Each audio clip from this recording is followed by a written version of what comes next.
তোমাদের চেয়ে ছোট ছিলাম তখনও ঠিক এই রকম সবুজ আর রহস্যময় ছিল।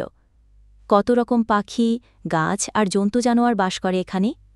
কিন্তু জানো কি, এই জঙ্গলের একটা বড় গোপন কথা আছে। রিমি অবাক হয়ে বলল, কি গোপন কথা বুড়িমা? বুড়িমা চোখ মেলে দূরের গাছপালার দিকে তাকিয়ে বললেন, অনেক অনেক দিন আগে এই জঙ্গলে থাকত এক বুদ্ধিমান হাতি আর এক চালাক খরগোশ। তাদের বন্ধুত্ব ছিল বড় অদ্ভুত। হাতি ছিল খুবই শক্তিশালী, কিন্তু খুব ধীর, আর খরগোশ ছিল ছোট্ট কিন্তু খুব বুদ্ধিমান আর তেজি। একবার শীতের দিনে এক লোভী শিকারী এসেছিল এই জঙ্গলে।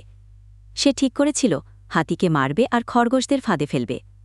তখন হাতি আর খরগোশ মিলে এক বুদ্ধি আঁটল। হাতি শিকারীর কাছে গিয়ে ভান করল সে অসুস্থ। শিকারী খুশি হয়ে তার বন্ধুকে গিয়ে নিল।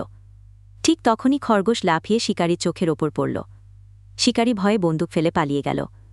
তারপর থেকে কেউ আর এই জঙ্গলে শিকারে আসেনি। অরূপ চোখ বড় করে বলল, তাহলে হাতি আর খরগোশ কি এখনও বাঁচে এখানে? বুড়িমা হেসে মাথা নাড়লেন, হয়তো বাঁচে, হয়তো বাঁচে না, কিন্তু ওদের গল্প থেকে আমরা শিখি বড় ছোট নয়, বুদ্ধি আর একতা থাকলে সব বিপদ কাটিয়ে ওঠা যায়। রিমি বুড়িমার হাত ধরে বলল, বুড়িমা, তুমি আমাদের খরগোশ আর হাতি, তুমি সব জানো। বুড়িমা মমতাভরা চোখে নাতি নাতনির মুখের দিকে তাকালেন। তখন এক ঝলক নরম আলো গাছের ফাঁক দিয়ে এসে বুড়িমার মুখটা আরও আলোকিত করে তুলল। যতদিন তোমরা সত্যি আর সাহসী থাকবে, এই জঙ্গল তোমাদের বন্ধু হবে। সবসময় মনে রাখো, প্রকৃতির সঙ্গে মিত্রতা করলে কোনো ভয় থাকে না। বাতাসে তখন বাঁশবনির মিষ্টি গন্ধ ভেসে আসছিল। দূরে কোকিল ডাকছিল। বুড়িমা তাদের আরও গল্প শোনাতে বলে চোখ বুজে হাসলেন। আর দুই ভাইবোন চুপচাপ বসে রইল, এই জঙ্গলের পুরনো কথা শুনতে।